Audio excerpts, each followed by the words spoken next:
این ویدیو ممکنه صحبت‌هایی مربوط به خودکشی داشته باشه. اگه شما یا کسی نزدیکتون داره با امثال این مشکل‌ها دست و پنجه نرم میکنه، لطفاً سعی کنید کمک بگیرید یا کمک کنید و شما تنها نیستید. اول بگم که زیرنویس من کو؟ از من کجا رو نگاه کنم؟ و در مرحله بعد عجب فیلمی. بار دومه که اثر رو میبینم، ولی خب اون موقع که من دیده بودم از همون موقع‌هاییه که ترجیح میدم حسابش نکنم. کلوزآپ رو هم دیدم، بیشتر تو ذهنمه، فکر کنم چون 2-3 سال پیش دیدم، البته یکم بیشتر، ولی اونم باید دوباره الان ببینم، مخصوصا که بگم هرچی شما بیشتر تجربه میکنید یک سری آثاری که براتون قبلا خیلی خوب بودن الان بد میشن، یا یک سری چیزایی که متوجه نشدید یا بد بودن خیلی خوب میشن. و قبلتر از هر چیزی بگم که اگه اثر رو تجربه نکردید اول خودتون سراغش برید، چون این صحبت‌های من میتونه تجربتون رو کامل خراب کنه. ایبرت اگه اسمش اشتباه نکنم تو نقدش فیلم رو این طور شرح میده: یه پادشاه بدون هیچ لباسی. قطعا میشه برای فیلم پرونده درست کرد و راجبش صحبت کرد، اما اون تجربه دیدن فیلم کامل تغییر میده. میتونه یه چیز زیبا و جذاب و بورینگ کنه. همونطور که یه ناول بد میتونه موجب ساخته فیلم خوب بشه، یه فیلم بورینگ هم میتونه همین فرصت رو برای یه ریویو شگفت انگیز ایجاد کنه. که خب آره، قطعا مخاطب اثر تقسیمه و خیلی 0-1 به قضیه نگاه میکنن که اوکیه تقریبا. خیلی از فیلم ها هست به نظر من که فیلم های کسالت باری هم علی ظاهر وقتی داری میبینی، ولی فیلم های خیلی بدی نیستن. فیلم هایی هستن که تر صندلی میشینی و جم نمیتونی بخوری و همه عالم و آدم رو فراموش میکنی، اونچنان تحت تاثیر قرار میده. وقتی میای بیرون میفهمی کلاه سرت گذاشته، در واقع به گروگان گرفتته. من فیلم هایی که فیلم سازا تماشاچیشون رو گروگان میگیرن و احساساتیشون میکنن، مطلقا دوست ندارم. و عکس حتی یه فیلمی که تماشاچی شو توی سالن سینما میخوابونه گاهی ترجیح میدم. فکر کنم اون فیلم‌های مهربونی ان لااقل، که بهت فرصت میده که چرتی هم بزنی اما آزارت نمیده وقتی میای بیرون. من فیلمایی بوده که میام واقعا توی سینما یه چرت زدم، ولی شب خواب از سرم پرونده و بعد فردا صبح باش فکرش بیدار شدم و هفته ها باهاش زندگی کردم.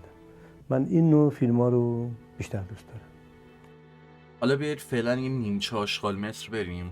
این فیلم راجع به کسی که توسط درد کور شده تقریبا و میخواد یه تصمیم مشخصی که خودکشی باشه رو بگیره. یه فیلم مینیمالیست و تأثیرگذارتر حتی از طریق دیالوگای ساده یا به نظر ساده که همه چی رو تو صورتتون میگه، یه رفلکشنی بر روی مفهوم زندگی و درگیری مرگ و طبیعت و این دو چیزا. اثری که میتونه به فهم ما از شخص کیارستمی کمک کنه شاید. اما در مجموع قصه سرایی رو در فیلم دوست ندارم. به هیجان آوردن به تماشاچی رو توی فیلم دوست ندارم. نصیحت کردنش رو دوست ندارم. تحقیر کردنش رو دوست ندارم. احساس گناه کردن، بش دادن رو دوست ندارم. این چیزایی است که تو سینما دوست ندارم. چون از یه طرف این شکلیه ما برای فهم اثر باید خود کیارستمی رو یک سری جا درک کنیم، یا یک سری اثرهای به خصوص دیگه که هیچ ربطی به کیارستمی نداره رو نگاه کنیم که متوجه بشیم اینجا کارگردان سعی داره چیکار کنه. در نهایت اثری تایملسه که قرار نیست کهنه بشه و این جدای از ایرانی بودن یا شرایط ایرانه که وقتی فیلم رو میبینید همه چی انگار همون شکلیه، کاملا اون فرهنگ و همه چی رو حس میکنید. مثلا چه بدونم سربازه راجع به شوهر خاله‌اش صحبت میکنه، شما کل زندگی نامه اینو متوجه میشی به واسطه اینکه بین این ایرانی ها زندگی کردی و اینا کامل میتونن حذف بشن. ولی اینو میخوام بگم که اثر اون فاز ساب کانتکستوال اینا رو هم داره. من نیاز دارم اثرای بیشتری از کیارستمی و کسایی که الگوی این آدم بودن یا حتی نبودن، صرفا تاثیرگذار بودن توی سینما، مثل اوزو، آکیرا کوروساوا، جان فورد و امثال هم رو ببینم. و سرتیفاید کپی رو من ندیدم، کلا اثرهای بیشتری کیارستمی رو ببینم و تجربه بیشتری از کارنامش داشته باشم که بخوام خیلی این دیتیل کنم قضیه رو. و اول می‌خواستم این ویدیو یه فاز فرست ایمپرشن داشته باشه، بعد گفتم اوکی ولش کن، اونقدی کامل هستش که بخوام تو آشغال متر بذارم. در این حال چون آخه نمیخوام زیاد شاخه به شاخه کنم، نه زیاد میرم سمت کارگردان و نمادگرایی و اینا نمیرم، یا حتی خودم که آقا چطور مثلا قبل این فیلم بنده هم با غذای دیگه اینطوری بودم، همین آقا طعم گیلاس شما رو از زندگی نجات میده و این حرفا. و اگه از خودم بخوام چیزی اضافه کنم، حس میکنم پوینت فیلم رو خراب میکنم و اینجا جاش نیست. همون بهتر که هیچی ندونید. و کلن یه سر جا خلاصه میکنم به این که more is less و less is more. فیلم هر آنچه که اضافی حذف میکنه تا تمرکز روی اون چیزی باشه که باید و همینم درسته. بهترین چیزی که میخوام بهش اشاره کنم ارزش فیلم به عنوان یه اثر مینیمال و چیزی که صنعت سینما الان درش قرار داره، انگار به این فرصت نفس کشیدن میده و جدای از زندگی به هم اجازه میده دوباره ارزش سینما رو بدونم. سینما هم یک سری جا همون زندگیه. اثر یک سری جا به نظر خالی میاد، به نظر میاد یهویی جمع شده، ولی قطعاً پر از وسواس و تفکر بوده، کاملا آرتیستیکه. حتی موزیک نداشتن اثر هم کمک میکنه به اون جوری که آقای بدیعی داره پورتری میشه و حس مشخصی رو براش نمیسازه. اون موزیکه به تو میگه باید این حس رو داشته باشی دیگه، ولی موزیکی نیست که بدونی چه حسی باید داشته باشی. حوصله، صبر، تاثیرپذیر بودن، همین ساوند دیزاین و موزیک نداشتن، خیلی چیزای زیادی هست که بشه از اثر یاد گرفت. چه دونم از این فازه نداره که پلات بهتر از وایبه یا پیچیدگی بیهوده بهتر از سادگیه و پیچیدگی مساویه با ارزش فلان، در صورتی که کارگردان و نویسنده خوب هم میدونن که سادگی رو خوب در آوردن اصلا کار راحتی نیست. And when I see Kiarostami's films, when I see the olive trees, when I see ABC Africa, where is the home of my friend, or the wind will carry us, or any of these pictures, the last section of 5, I found that purity again. I found that I wanted to spend the time with the people in these films. It was like a cleansing to spend time with the spirit of those films, those worlds, the spirit of the artistry which makes me see people in the world in a new, refreshing, and hopeful way. Simplicity, we talk about simplicity with Kiarostami, of course, of us, but purity being the key, but it's not easy. You know, many of Abbas's features are complex. Taste of Cherry is very complex. And certified copy, which is a beauty, is certainly complex, but they're there to be peeled away to get to the essential core at the center. طولانی بودن یا پیچیدگی اضافه کردن یک سری انتظار یا تصورهای دیگه هم میسازه که واقعا بهش نیاز نداریم. و چقدر لذت بخش بود دیدن این فیلم، چقدر نوازیگرا به اثر کمک میکردن و حس همه چی انقدر واقعی تر و نزدیک تر میشد که نمیدونستیم ما داریم جای کدوم کاراکتر صحبت میکنیم یا جای کدوم میشنویم، با کدوم باید همدردی کنیم. و به نظرم وجود نوازیگرها حتی به هنر اثر هم اضافه میکرد. هر کسی سعی میکرد زندگی خودش رو جوری دخیل کنه در این اثر و جدای از اینکه نوازیگرها سرباز، یک طلبه و یک دکتر هستن، باز هم با صحبتایی که میکنن تقریبا انگار از اول میدونستیم قراره چی بگن و ساید سابجکتیو به قضیه اضافه نمیکنن. و به صورت قابل بحثی میشه گفت فیلم جنگی بین گذشته و آینده هم هست. چطور ارتش یا سرباز به جلو نگاه میکنه و سعی میکنه حرکت دشمن رو پیش بینی کنه، یا اون طلبه بهش بازگشت منجی، قیامت و این چیزا رو قول میده و چطور حس گیلت به کاراکتر میده، اما جلوتر بازم میتونه اون تأثیرش رو بذاره، چیزی که فراتر از دینه. میگه برای همه یه پلنی هست. و دکتر تاکسیدرمی که تو موزه کار میکنه و دوربرش رو گذشته فرا گرفته، از همه سن بالاتره و یاد گرفته چطور به اون گذشته نگاه کنه تا کارش رو درست‌تر انجام بده. نگاه کردن به چیزهایی که دوربرمون هستن که در نهایت بیشترین تاثیر هم تو کاراکتر اصلی میذاره و اتفاقاً کاراکتری که کارش به گذشته هست تنها کاراکتری که اونم میخواسته خودکشی کنه. و به نظرم اینطور نیستش که فقط آقای باقری تاثیرگذار باشه. گذشته و آینده در کنار هم حرف نزدن و حرف زدن به موقعش در کنار هم، اون بالانس و تعادل نیاز و تجربه اینا در کنار هم از همون لحظه‌ای که آقای بدیعی سرباز رو میبینه شروع میشه. یادی از گذشته خودش میکنه و حتی اشاره میکنه اون دوران بهترین دوران زندگیش بوده، هرچند که ممکنه جنگ بدترینش هم بوده باشه و از همون PTSD داشته باشه. ولی خب حتی جلوتر میگم فیلم فاز سورئال داره. چرا میگم آخرش این فاز سورئالو داره؟ آقای بدیعی چه بمیره چه نمیره شات میره رو سربازها. بهترین دوران زندگی آقای بدیعی چقدر زیباست، نشون میده آدمی بدون این لحظات چیزی جز تاریکی نیست و فرقی با مرگ نداره اصلا، و برای همین بحث گذشته و آینده مطرح میشه. آقای بدیعی که همچین دوران خوشی رو گذرونده و ما در این آخرین لحظات فیلم بهترین لحظه زندگیش رو هم مشاهده میکنیم، چرا باز به خوابیدن توی قبر منجر میشه؟ خود زندگی به نظر من بیشتر تغییر ایجاد میکنه توی کار ما تا تأثیر فیلم‌های دیگه. شاید برای کسایی که فیلم زیاد میبینن این تأثیر رو بتونن از سینمای دیگران بگیرن، اما از اونجایی که من همیشه چشمم به زندگیه و هوش و حواسم به محیط دور و بر خود منه، تقریبا میتونم بگم که یا تحقیقاً که اون چیزی که من رو تغییر میده تو سینما تجربه زندگیه و محیط اطرافم، نه سینما و نه ادبیات. دقیقاً مثل همون مسیر جاده است، همون مسیر جاده‌ای که میبینیم و اونقدر توجه نمی کنیم. فکر کنم بهش میگن ریورس شات اگه اشتباه نکنم، مسیری که بازیگر ماشین یا هر چیزی هست هی تکرارش میکنه تا یه چیزی رو دوباره ببینه یا روش تاکید داشته باشه، یه تفاوتی بهش بده. مسیری که آقای بدیعی بلده و تو اون مسیری که بلده هی داره رانندگی میکنه و یک بار میاد این ور یک بار میره اون ور، از اون قبری که برای خودش کنده هر از گاهی فاصله میگیره، هر از گاهی دوباره نزدیک میشه و حتی اگه مسیر دیگه رو یاد بگیره به کمک آقای باقری یا هر کس دیگه ای، باز همین مسیر رو احتمالاً بره و برگرده. یک منتال استیت اون جاده انگار.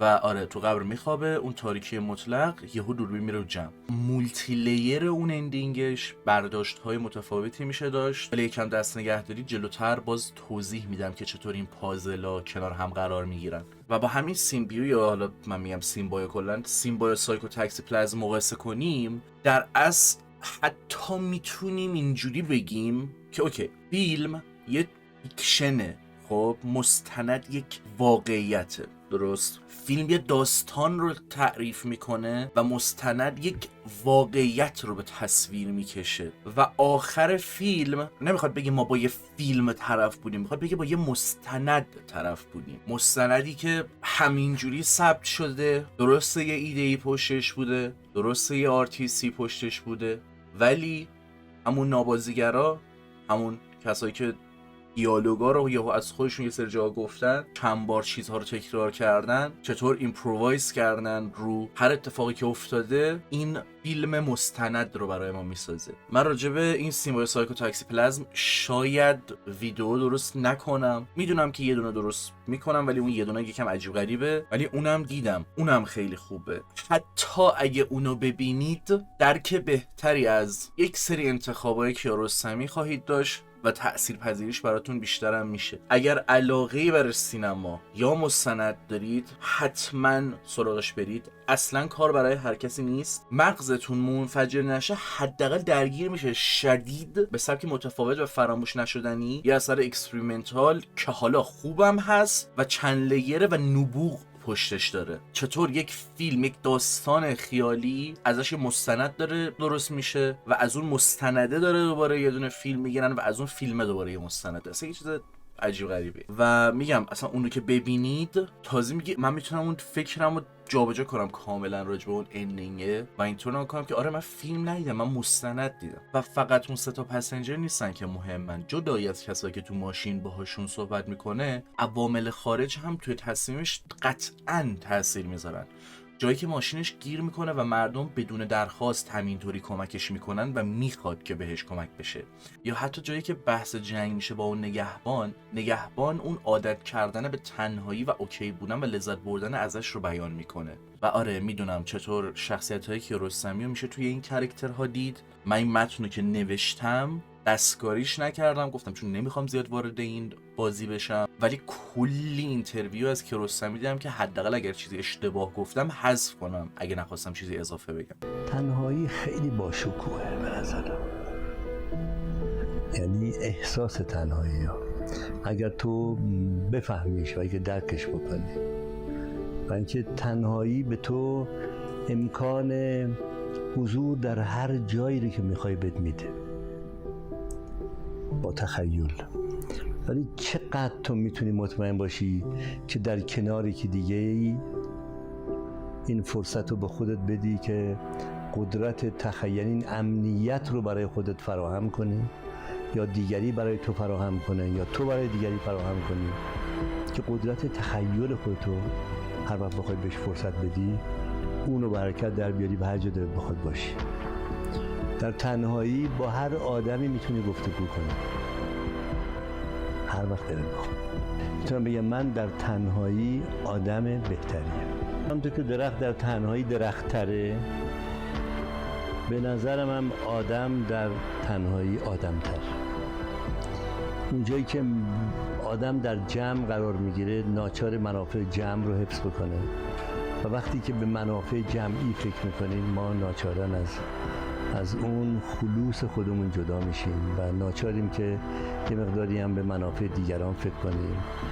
و آدم از اون وقت که موجود اجتماعی میشه به هر حال خیلی چیزا رو به دست میاره مسلما، ولی خیلی چیزا رو ما دست میده. یکیش هم همونی که به نظر من یک درخت در جنگل از دست میده. در جنگل دیگه درخت نیست. آدم در جمع آدمه، ولی آدمیه که به منافع جمع فکر میکنه. من به نظرم میاد من خودم در تنهایی آدم بهتری. میدونم که من در تنهایی دلیلی برای دروغ گفتن ندارم و میدونید چقدر شانسه یکیش. و مهمتر از اون در جمع لزومی نداره از منافع جمعی دفاع کنم که با من متفاوتن و ما نظر مشترک با هم دیگه نداریم. اونجاست که باز میگم من خودمم.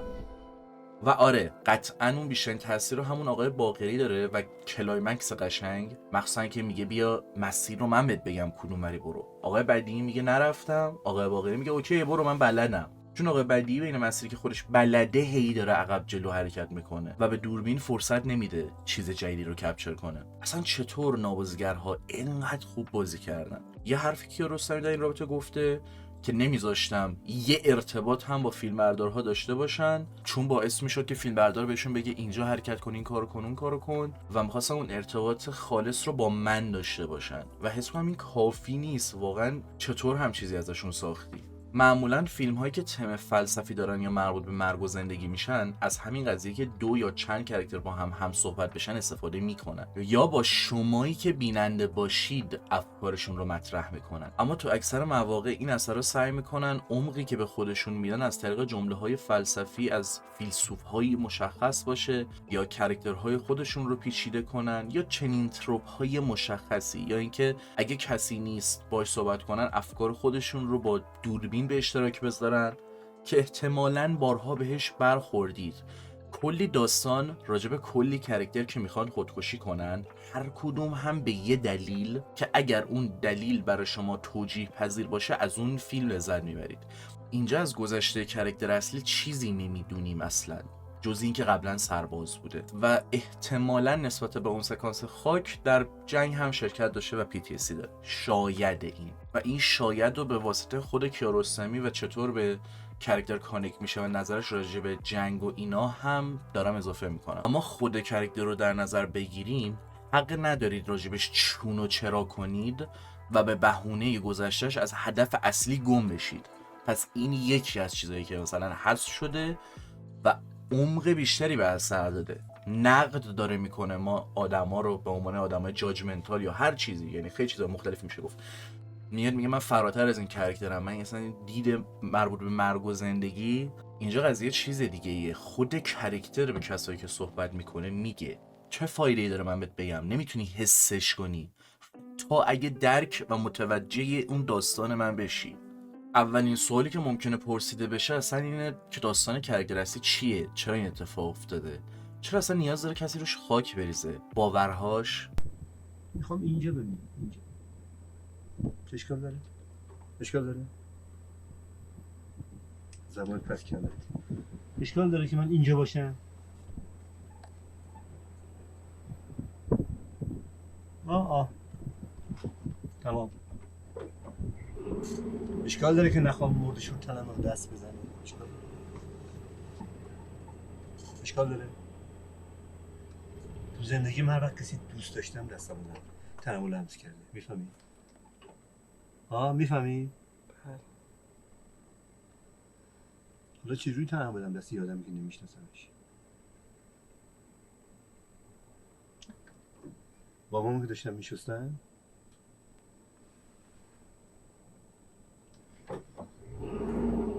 پدرم که داشتم میشستن؟ این از این ور برمی داشت میداختش اون ور، از اون ور میداخت اون ور.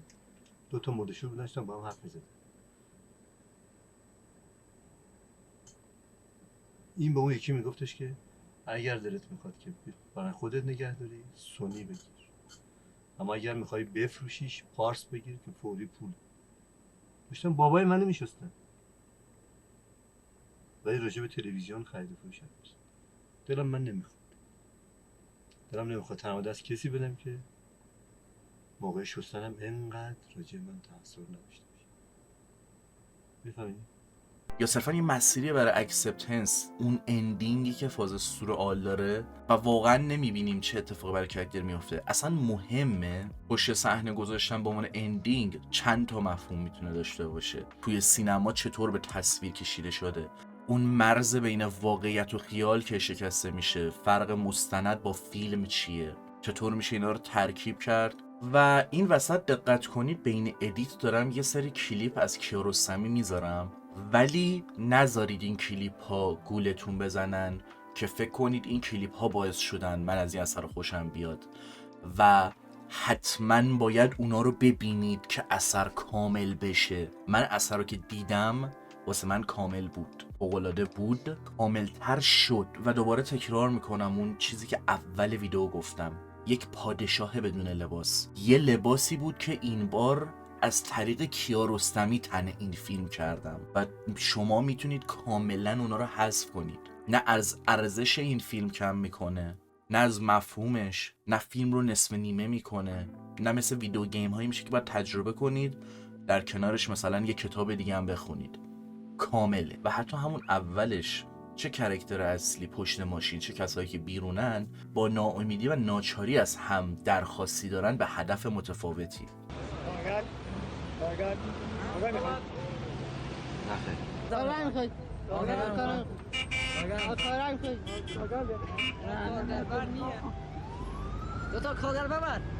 و جلوتر برای این میگم اکسپتنس که بالاخره آقای بدی از اون کوری در میاد، مسیر دیگه رو انتخاب میکنه، سعی میکنه هیل شه به همون طریق، میدونه که دردها کنار نمیرن ولی میشه جور دیگه ای فکر کرد. سوالها و جوابهای زیادی هست که میشه پرسید، اما جلوتر گفتم اثر به هیچ وجه، حتی بدون هیچ درکی از کیارستمی یا یک سری آثار مشابهی که من رفتم دیدم، اینطور نیستش که از سینما بیایم بیرون و بگیم چقدر چرت یا چقدر بی‌معنی بود. خوب نبود. من که نفهمیدم چی شد. اصلا خوب نبود. اصلا معلومه نیست چجوری تموم شد. چرا همه جایزه گرفت؟ آخر نداشت. من ما نفهمیدیم. فقط بگم مزخرف بود دیگه. چی میتونم بگم؟ یعنی نشون دهنده فکر مریض کارگردان. درش چی بود؟ شما میگن حذف شده، درسته؟ ببخشید خانم. افتضاح.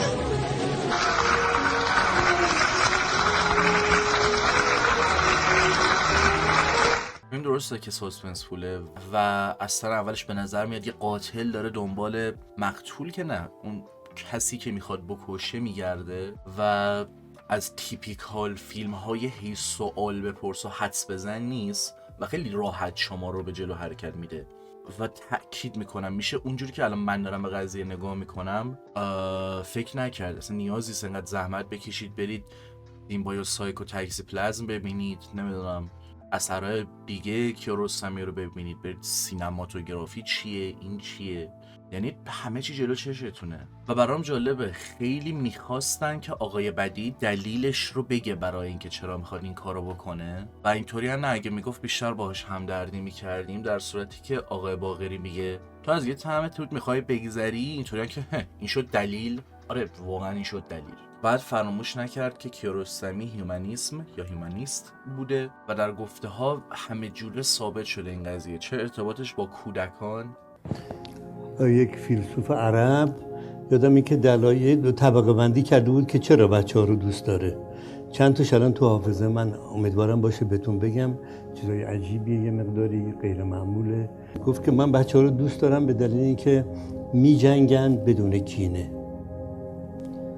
من بچه‌ها رو دوست دارم به دلیل اینکه در لباس نو و کهنه تفاوت نمی‌کنن. گفت من بچه‌ها رو دوست دارم برای اینکه میسازن مهمتر از همه و خراب میکنن. یعنی این ویژگی فوق‌العاده است که ما به کلی یادمون رفته. ما میسازیم و میخوایم نگه داریم و این فرصت رو به طبیعت میدیم که خراب بکنه و ما تأسف میکنیم، ولی اون میسازه و خراب. چه از این که میگه کارهام نباشن خودم یک روز بیشتر زندگی کنم. به این سوال یه جور دیگه جواب دادم، حالا به شکل دیگه میگم. برای اینکه یادآوری کردیم من گاهی مرتکب گفتن شعرم میشم. بستگی داره به امکاناتی که برای ما فراهمه. یه موقع است که شرایط ساختن یه فیلم فراهمه، یه ایده است که قابلیت فیلم شدن داره، شرایط مناسبی برای ساخت از تهیه کننده نزدیکی بهم وجود داره، اون موقع خب فیلم سازم. اما معمولا بین این فیلم ها 2 سال فاصله میفته. تو اون دوره عکاسی میکنم وقتی نور هست، وقتی سوژه مناسبی جلوی دوربینم هست، و گاهی شعر میگم وقتی که هیچ نیست، نه نور هست نه امکانات ساخت چیزی هست. یه ایده به ذهنم میاد، اون موقع است که فکر میکنم شعر میگم. بنابراین همین کارا رو میکنم، نجاری میکنم، نقاشی میکنم، شعر میگم، عکاسی میکنم، فیلم میسازم. اما هیچ کدوم اینا حرفه های جدی من نیست. در این حالم خب این کارهایی که انجام میدم برای هیچ کس و برای خودم، بیشتر برای خودم، یا لااقل این روزا بیشتر فکر میکنم که کاری رو میکنم که راضیم بکنه. یعنی کاری که بیشتر دوست دارم، و همین دلیلم شاید از این شاخ به شاخ دیگه میرم و اگر یه کاری خستم بکنه میرم سراغ یه کار دیگه. البته تماشاگر یا شنونده یا همه این کارهایی که میکنم برام مهمه، اما خیال میکنم انگیزه اصلی وقتی است که دارم یه کاری انجام میدم و بیشترین لذت و بیشترین انرژی من در پایان کار به اتمام میرسه. بنابراین به بازتاباش دیگه زیاد فکر نمیکنم، چون همون موقع مشغول یه کار دیگه هستم. خیلی پاسخ سختیه که بگم من دلم میخواد که چی از خودم باقی بذارم. حتما اون چیزایی که منهدمش نکردم، پارش نکردم، دورش نریختم، امضام پاش هست، لابد کاری که خواستم تاییدش کنم و از خودم باقی بمونه. اما به این فکر کنم که یه روزی من نیستم و کارهای من میمونه، به این هیچ وقت فکر نکردم، چون بیشتر لذتم به بقای خودمه، نه به اینکه کاری از من باقی بمونه. اگر این متضاد باشه به اینکه کاری از من بمونه و خودم نمونم، من ترجیح میدم خودم بمونم و کاری از من نمونه. یا اینکه مثلا دانش آموزاش گفته از زندگی و زیستن سوژه بگیرید، نه حتما ادبیات. حالا تو فیلم هم بیشتر به وضعیت انسان اهمیت میده تا انگیزه شخصیت ها، گرچه گاهی اوقات روی دومی تاکید بیشتری میشه. وقتی یک نفر تصمیم خودکشی گرفته باشه، اونقدر وضعیت به صورت معمول غم انگیز میشه که دیگه انگیزش یا دلایلش یک جا اهمیتی پیدا نمیکنه. و فیلم شما رو به زندگی تشویق میکنه به سبک زیبای خودش، نه خودکشی. و جالبه برام که فیلم تو ایران ممنوع بوده به خاطر اینکه تشویق به خودکشی بوده. جالب. و راجع به این انگیزه و اینا کیارستمی قطعا از این موضوع آگاه بوده و برای همین ما دقیقاً متوجه نمیشیم دلیل چیه. برای هر کدوم از ما هر چیزی میتونه باشه و سادگی یا پیچیدگیش اهمیت نداره، چون میتونه جدای از حس نشدن درک هم نشه. جدایی، جنگ، از دست دادن یک عزیز، مادر، همسر، هر چه که باشه یک اتفاق غم انگیز شخصیه و غیر قابل تصور یا درک برای بقیه. چرا باید تفاوتی ایجاد بشه؟ و خارج از فیلم‌هاش هم میبینیم که صحبت از خیلی اشخاص رو به جا میاره، اما اسم اون شخص مورد نظر رو نمیاره، فقط حرفش رو میگه. چون ما کلا اینطوریم که این حرف رو یک فقیری که تو جوبها میخوابه زده پس بیارزشه، این حرف رو پیامبر زده پس هر چقدر اشتباهه درسته، باید گوش بدیم. آدما چه بخوان چه نخوان ناخودآگاه بایس دارن بهش فکر کنم، میگن ایمپلیت بایس. یک سری چیزهای سطحی این شکلی رو که آدم بدونه قطعا یک سری کارها رو نمیکنه. اما با اینکه آقای بدی از تمام کردن زندگی خودش مصممه، هنوز توی این دنیا دنبال کمک میگرده، اما با مسیری که ما تو فیلم طی میکنیم در مسیر مرگش بهش کمک کنن و احتمالاً میدونیم اگر که حالا دروغ نگه حداقل دنبال دلیل بهتری برای اینکه پشیمون بشه و نیاز به این واکنش و هم صحبتی ها داره. بعضی موقع این یه چیز جدای از این فیلمه، ولی بعضی موقع ما یادمون میره که سینما، داستان، دیالوگ، هر چیزی که توی اون تصویر هست میتونه به همون دروغ بگه و هیچ وقت حقیقت خودش رو نشون نده، حذف کنه اون رو کاملا، همه چی یه رشومون افکت بشه. و با درک بهتری از رشومون افکت یا دیدن فیلم رشومون احتمالاً، حالا اگه پروننسش اشتباه نگم، احتمالاً باز درک بهتری از این مسئله جاجمنتال بودن، زندگی و فلسفه خیلی چیزها یا حتی عدالت عملاً خواهید داشت. قبلا همین صحبت رو کردم، در حالتی هستیم که هیچکس با یک مفهوم مشخص کنار نمیاد و نمادگرایی و این چیزها هم احتمالاً فایده نداشته باشه. خود اثر هم فرمی از پازل رو داره، پازلی 100 تیکه که با اینکه بعضی جاهاش به عمد حذف شده، اما وقتی اون پازل رو کنار هم قرار میدیم هنوز داریم تصویر کاملی رو میگیریم. میتونیم بخشی از خودمون رو توی اون پازل جا بدیم تا پرش کنیم، یا کیارستمی یا هر کس دیگه یا یک اثر دیگه.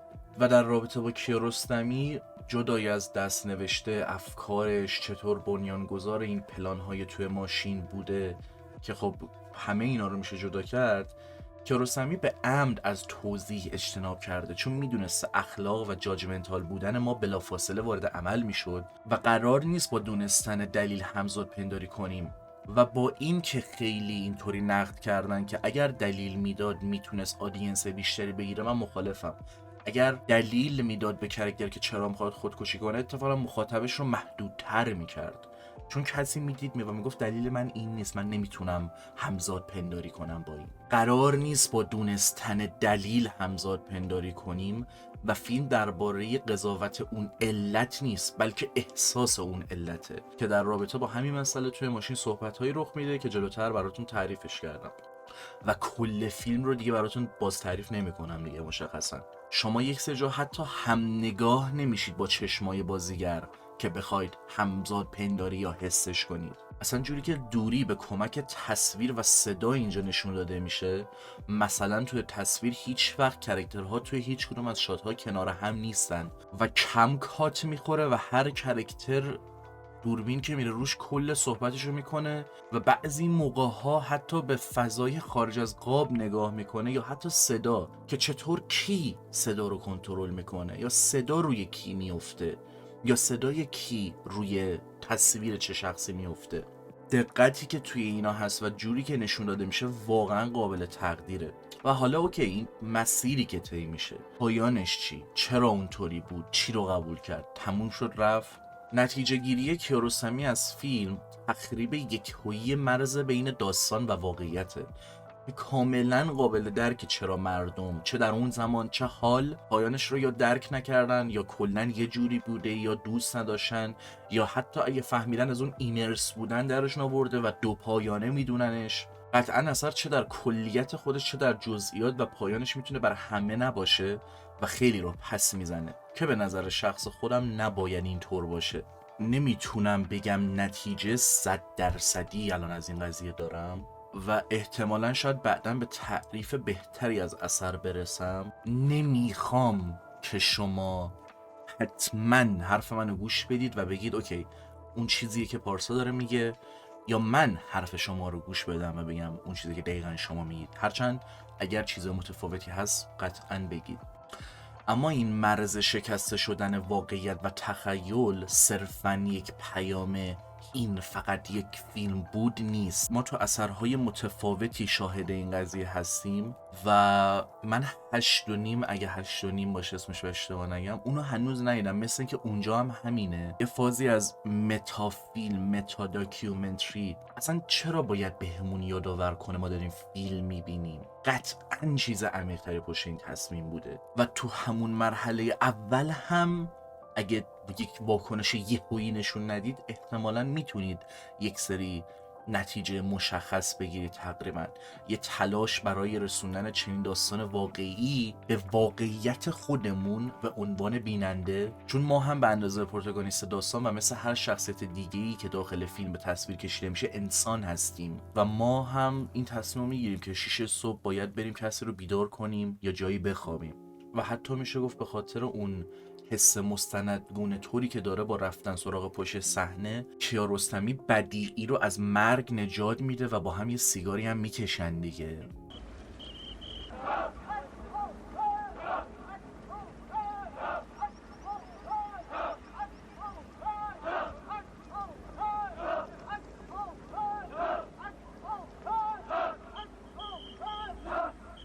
و چه سیستم غریبی هم هست که هیچ سیستم دیکتاتوری دو جهان بزرگترینش نمیتونه کنترل کنه. یعنی هیچ سیستم تفتیش عقاید نمیتونه کنترل بکنه رویا کردن تو رو میتونه جسماً در یک زندان، در یک سلول حبس بکنن، اما تو این توانایی رو داری که مثلا در دوران محکومیتت که چندین ساله عمدتاً خارج از اونجا به سر ببری بدون که کسی بتونه تو رو کنترل کنه. در واقع با شکل رویا کردن تو از دیوارهای صعب العبور میگذری بدون اینکه اثری به جا بذاری و برمیگردی. حالا باز برگشتن به نظر من، خب ما میگیم وقتی میریم بیرون چرا برمیگردیم در واقع؟ و این اون اعتبار واقعیته که تو باید برگردی به واقعیت برای اینکه ببینی واقعیت چیه. در واقع از طریق رویا کردن این شانس رو داری که تحمل بکنی بعضی از سختی‌های زندگی که غیر قابل تغییرن. یعنی میری بیرون رویا میکنی، تر و تازه تر برمیگردی.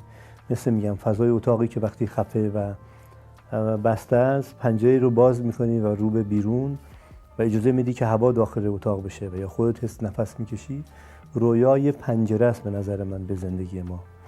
و جالبی فیلمای کیارستمی همینه، مینیمالیست، ساده است اما پیچ کامپلکسه، پیچیدگی خودشو داره، تنش خودشو داره، مولتی لیر بودن خودشو داره و اینطوری نیستش که من دارم اوور آنالیز میکنم که به این نتیجه ها میرسم. و راجب این فاز مستند اینا با همون سیمبل سایکو تاکسیپلازم که مثال زدم جلوتر صحبت میکنم. ولی چطور این طبیعت و چیزها به اثر اضافه میشن تا اون واقعیت و مستند و فانتزی رو بسازن که اصلا تحسین برانگیزه. اصلا ستایش این زندگی با حضور همیشگی و حس شدن مرگ میاد. مرگ در نهایت میرسه، انسان محدودیتی داره. در نهایت اینکه کاراکتر خودکشی میکنه یا نمیکنه اونقدر مهم نیست، فراتر از کاراکتر میتونه باشه. و البته روزنباوم هم یک منتقد دیگه‌ای بوده که نقدشو خونه به نظرم جالب اومد. راجب این قضیه هم یه نظر مشخصی داره. میگه اگه کیارستمی میخواست ما فقط با بدی همدردی کنیم قطعا بیشتر راجب اون بهمون نشون میداد، اما کیارستمی میخواست ما با اون 3 مسافر هم همدردی کنیم، به حرفاشون گوش بدیم و از طرف اونها هم بخوایم که آقای بدیعی به زندگی خودت پایان نده و ما هم به اندازه 3 مسافر باید راجب آقای بدیعی اطلاع داشته باشیم یا کسایی که باهاش برخورد دارن، نه بیشتر. و این فیلم مسیر چند راهی همه اینا رو در نظر میگیره و یکم آروممون میکنه که آقا اگه میبینی یه نفر اینجوریه چه جوری باید باهاش صحبت کنی، اصلا هیچی ازش نمیدونیم.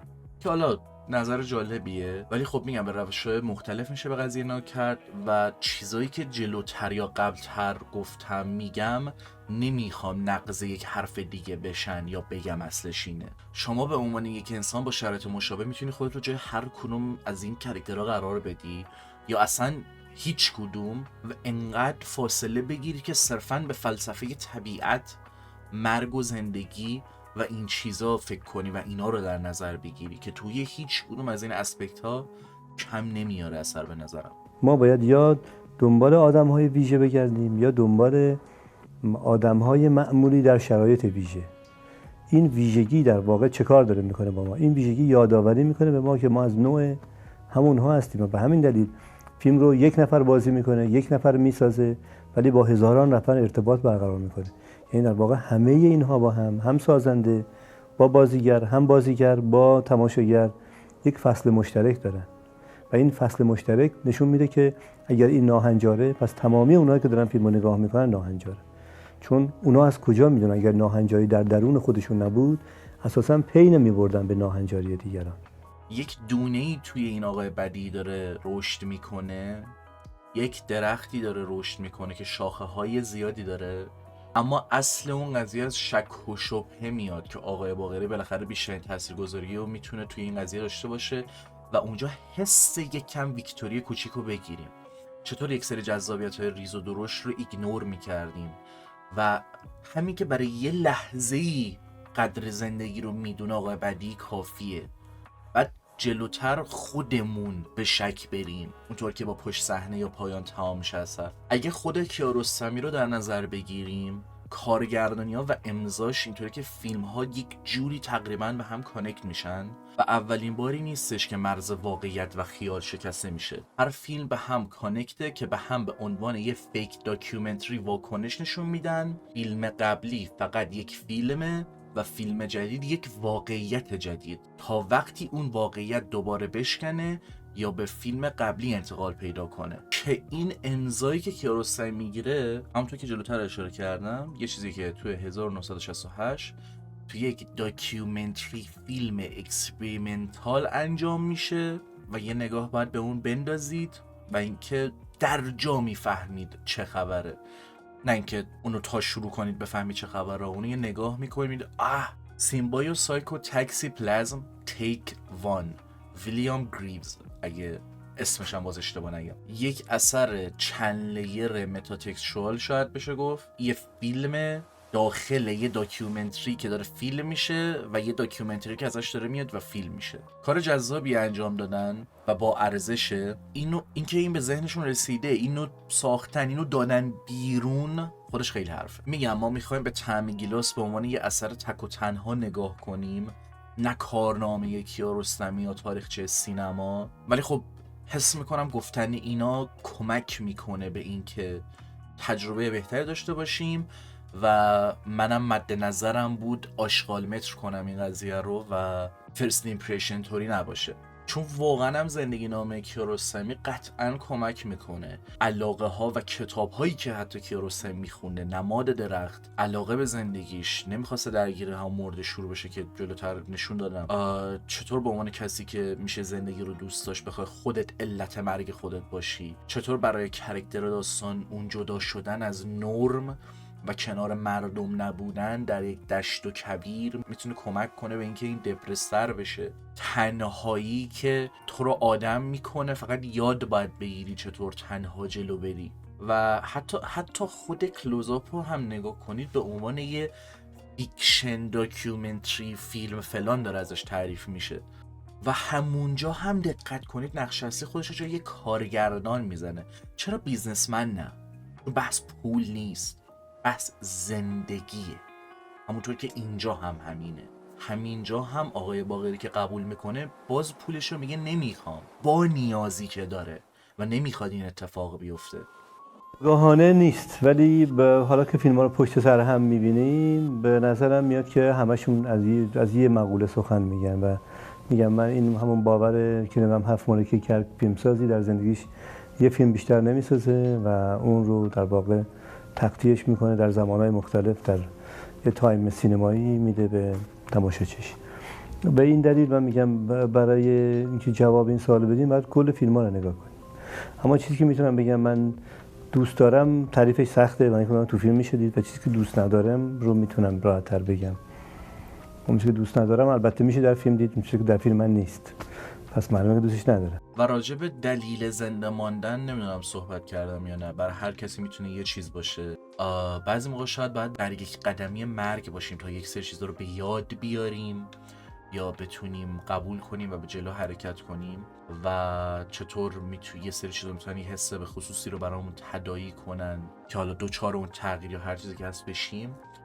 چیزی که میگم به واسطه جوری که تیست آف چری کار میکنه ترجیح میدم برعکس هیچی راجبشون نگم یا خیلی کم راجبشون صحبت کنم.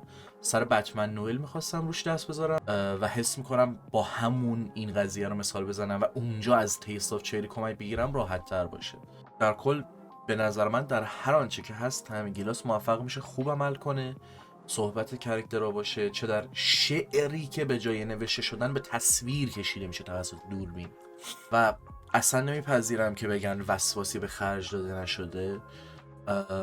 فیلم‌های دیگه کیارستمی رو میشه مثال زد که چطور روزها مثلا میشستن، ساعتها میشستن سر اینکه این سیب این مسیری که من میخوام رو طی کنه توی این دوربین و جدای از اون این سیب اونجوری که من میخوام قله بخوره توی این تصویر من که داره این سیب رو دنبال میکنه.